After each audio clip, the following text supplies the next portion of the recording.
कई बार हमारे जीवन में संकट आता है तो हम महाप्रभु जी से प्रार्थना करते हैं, हे महाप्रभु कुछ रक्षा करो। प्रार्थना करते हैं तो प्रार्थना के बाद में रक्षा होती हुई दिखाई देती है।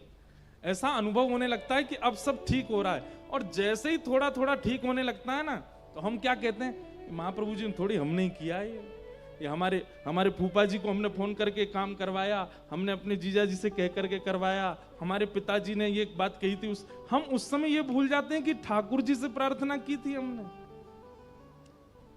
ठाकुर जी कहते हैं तो भैया चल तू ही संभाल, मैं अपनी उंगली हटा रहा हूं। और जैसे ही ठाकुर जी नेक उंगली नीचे करें तो ये फूफा जी रूपी, चाचा रूपी, जीजा जी रूपी, पिताजी रूपी जितनी छड़ियां होती सब चट्टे चट्टे टूटने लगती हैं। और फिर हम प्रार्थना करते हैं, लाला संभाल संभाल संभाल। तब ठाकुर जी एक बार कहते तो नहीं नहीं तुम ही संभालो, तब हम कहते नहीं नहीं नाथ आप संभालो। ठाकुर जी फिर खड़े हो जाते हैं। तो जीवन में आए संकट में पहली बार ठाकुर जी रक्षा करते हैं, पर हमको समझ नहीं आती। फिर दोबारा जब संकट आता है, फिर रक्षा जब ठाकुर जी करते हैं, तब हमारा समर्पण होता है। नहीं नहीं सब तो बहाना है, ठाकुर जी नहीं करवाया ये काम, ठाकुर जी पे विश्वास होता है। समझ में आई बात? अभी कुछ दिन पहले की एक घटना सुनाते हैं। हमारे ठाकुर जी तो है ही गिरिराज जी, वो तो है ही ऐसे ही खड़े रहते हैं। गिरधर लाल इतना खेलते हैं, हमारी हम ही जानते हैं कि वो क्या क्या लीला करते हैं हमारे साथ। कुछ दिन पहले हमारी कथा थी दिल्ली में, और दिल्ली कथा पूरी करके हमको जाना था अफ्रीका। तो सब साथ में हमारे सब गंधर्वजन, हमारे ब्राह्मण देवता जो बिल्कुल मन लगा के पाठ करते हैं, सब जा रहे थे अफ्रीका। सबके पासपोर्ट जमा हो गए। अब 2 जगह नायरोबी जाना था, फिर वहां से साउथ अफ्रीका जाना। तो नायरोबी का वीजा तो आ गया, पर साउथ अफ्रीका के वीजा के लिए पासपोर्ट गए एम्बेसी। तो अब जिसके द्वारा हमने पासपोर्ट भिजवाए वो बोले कल आ जाएगा, परसों। अरे मैंने कि भैया कल तो हमारी कथा पूरी हो जाएगी, परसों हमको निकलना है। बोले नहीं कल तो आ ही जाएगा। और कल था शनिवार, शनिवार को होती है एम्बेसी बंद, तो फ्राइडे को नहीं आया। शनिवार को खूब प्रयास किए लेकिन पासपोर्ट नहीं निकला। अब हुआ तो बहुत कुछ था, सब नहीं बताएंगे। तो फिर अब ये हुआ कि वहां हमने फोन किया कि भैया हम 2 दिन विलंब से आएंगे। तो रविवार से मतलब संडे से नायरोबी में कथा थी, और वहां 3 ही दिन की कथा थी, संडे मंडे ट्यूसडे। मैंने कहा मैं मंडे को रात में पहुंचूंगा, ट्यूसडे से कथा करूंगा। बोले महाराज जी 2-2.5 हजार लोगों ने यहाँ पर अपना रजिस्ट्रेशन करवाया है, हम लोग तो किस किस को उत्तर देंगे, हम तो जानते भी नहीं है। ऐसे ऐसे सब लोग वो करने लगे। हमने लाल जी से प्रार्थना की, मैं लाल जी नहीं जाना है तो आप बताइए, पर जाना है तो फिर इतनी योजना व्यवस्था क्यों करवा दी वहां पे। अब ये पासपोर्ट फंस गया एम्बेसी में। शनिवार को प्रधानमंत्री जी के अलावा कोई और पासपोर्ट निकलवा नहीं सकता एम्बेसी में से। फिर भी हमने बड़े हाथ पैर मारे, किसी मंत्री को फोन करो, किसी को, हमने भी किए फोन। लेकिन पहली प्रार्थना लाल जी से करी, लाल जी आपको अगर जाना है तो आज रात्रि तक इसको व्यवस्थित करवा दीजिए। अच्छा बात ऐसी हो गई कि रात में 10 बजे का हवाई जहाज है, और हम 6 बजे तो कमरे में बैठे हैं, आप पासपोर्ट ही नहीं आया है। मंत्री संतरी सबको फोन कर दिए। अब कहां तक कहें, प्रधानमंत्री जी के अति सन्निकट वाले व्यक्ति को भी फोन कर दिया मैंने कि भाई तुम ही निकलवाओ। अब वो बोले कि आप देश के किसी कार्य से जा रहे होते तो प्रधानमंत्री आवास से फोन भी हो जाता। अब आप अपनी कथा के लिए जा रहे हो, ऐसे इस काम के लिए कोई कैसे फोन करे।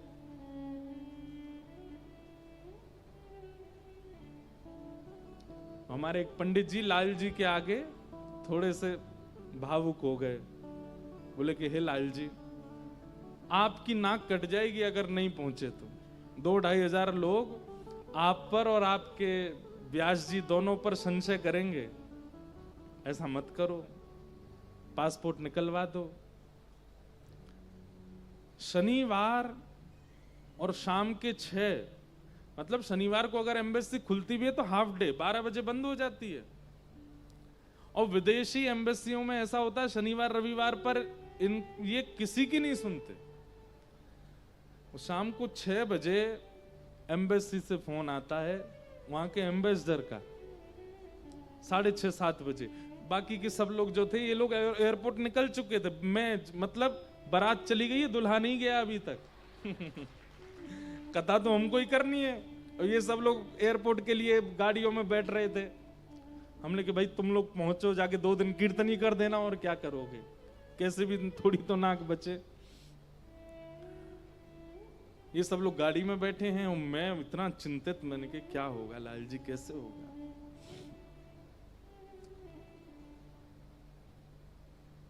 6:30-7 बजे एम्बेसडर का फोन आता है एम्बेसी के, और वो बोलता है कि आपके पास 15 मिनट हैं, 15 मिनट में साउथ अफ्रीकन एम्बेसी आइए, अपना पासपोर्ट लेके जाइए यहां से। अब हम ये भी नहीं पूछ पाए कि वीजा लगा के दिया है कि नहीं। जैसे ही वहां पहुंचे, उसने बाहर आकर के पासपोर्ट दिया। पासपोर्ट जब खोल के देखा तो वो 15 मिनट पहले ही वीजा लगा करके दिया उसने। अब उससे ये भी नहीं पूछ पा रहे हैं कि भाई तुमको किसने कहा कि तुम वीजा लगाओ। मतलब हमने तो 10 जगह फोन किए, किसके फोन से तुम कह रहे हो। तो हमने अपने साथ में एक भैया थे, उनको कहा, मैंने कि देख भाई पासपोर्ट तो आ गया, वीजा भी आ गया, हम जा रहे हैं अफ्रीका। लेकिन मैंने कहा अभी तुम किसी का भी फोन आवे ना, जितनों को फोन किया है,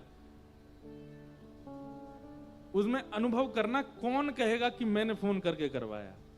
मुझे ऐसा विश्वास है किसी के फोन से नहीं हुआ, ये हमारे लाल जी ने ही करवाया है।